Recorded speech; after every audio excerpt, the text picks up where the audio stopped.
Hello, I'm Marcus. I want to continue my series where I talk about different elements of the swimming technique. For all strokes, mainly now to start with freestyle, but later on there will follow also backstroke, breaststroke and butterfly. In the last video we had the high elbow catch.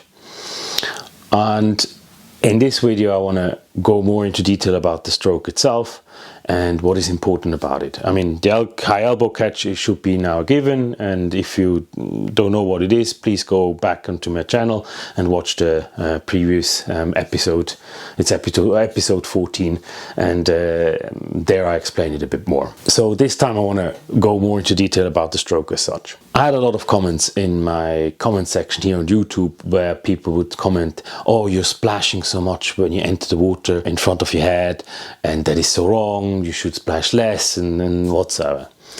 Well, if your stroke, you start with a high elbow catch and you push the water from the front to the back properly, like it should be, and you do the proper body rotation where you grab the water up front, first stop with your hand, keep a high elbow and push the water through, so you lift your shoulder and you push the water through to the back.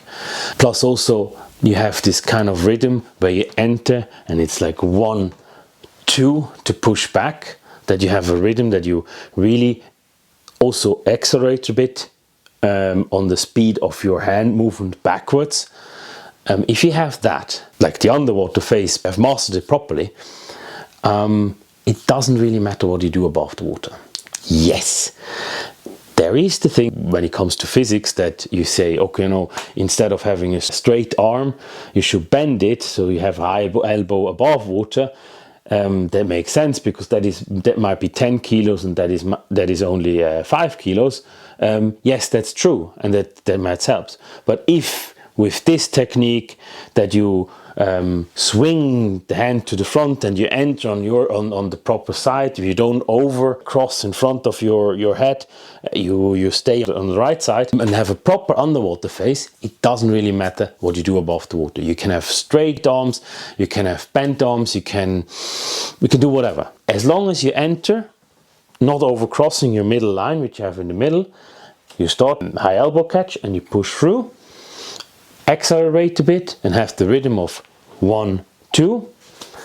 Doesn't matter whether you splash the water or whether you have a straightened arm, it doesn't really matter. It can be that on a final of 200 meter freestyle, when there are 8 people, 8 women or 8 men, it doesn't really matter, stand there and they jump in the water, that they all look similar but still different above water. They have all the proper kicking, like 6 or 8 or whatever kicks per stroke, but their arms, some will have straight arms, some will have properly bent arms, some will have a rhythm in it. It can be that you have 8 different styles. One thing they all have in common, they have a proper underwater phase. They grab the water up front and accelerate to the back and push it through. That is a given. And this you should train. So you go back, when you do technical drills, do one arm or catch up with a board, without the board, it doesn't really matter. You try to think about that you enter the water, push it to the front, start with your hand, keep elbow high and push back. That's it. Above the water, yes, it helps to have a bent arm like this above the water and bring it to the front. It does help. But whether you splash in front of it doesn't really matter. So that was it on the stroke as such, on the rhythm and how it should be done. I hope this helps, and until my next video.